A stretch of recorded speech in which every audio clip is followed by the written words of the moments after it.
دلوقتي ظاهرة رهيبة جدا عندنا في التمثيل، أي حد يخش المسرح ويقف عليه. بالظبط.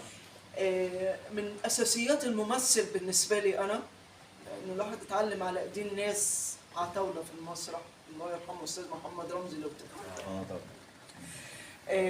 بجد لما تقف على خشبة المسرح، لما تفهم إيه معنى حب المسرح وخشبة المسرح، إيه معنى إنك أنت ممثل مثقف وأخلاق قبل ما تقف على الخشبة دي، لأن أنت هتقدم رسالة للجمهور للمجتمع، زيك زي الصحافة والإعلام. لما نقدم فن هابط هننتظر إيه يا أستاذ؟ أخلاق وقيم ومبادئ، صح؟ ما هو حضرتك انت رسول للمجتمع. بالظبط.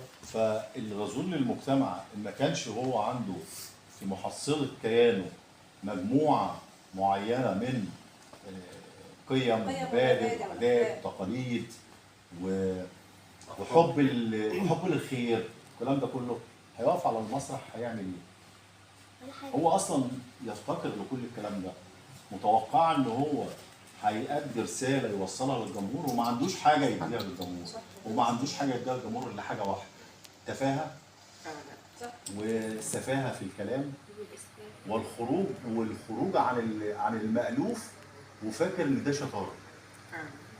واخد بالك؟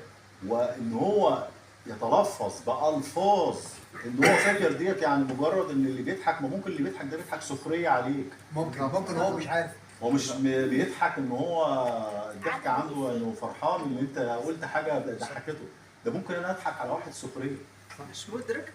طبعا. بعد اذن حضرتك انا عايز اقول مع حاجه ثانيه برضه. انا من وجهه نظري الممثل على خشبه المسرح انجاز التعبير يعني هو اقوى من الفقيه او الامام اللي بيخطب في الناس. ابسط حاجه، احنا لو بصينا للامام لو واقف يخطب ممكن يخطب نص ساعه والناس بدات الصلاه قربت تخلص بداوا يملوا. الممثل على المسرح بيقعد المشاهد ساعه واثنين وثلاثه وعامل له كده.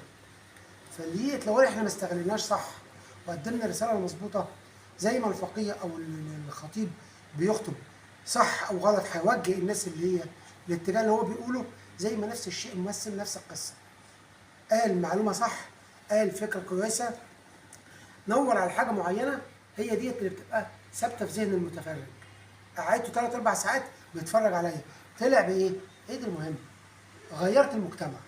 فهنا ده مؤثر في المجتمع ما يقلش عن الخطيب في المسجد او عن القسيس في الكنيسه. دي من وجهه نظري الشخصيه. تمام. بس في حاجه بعدين حضرتك استاذ محمود،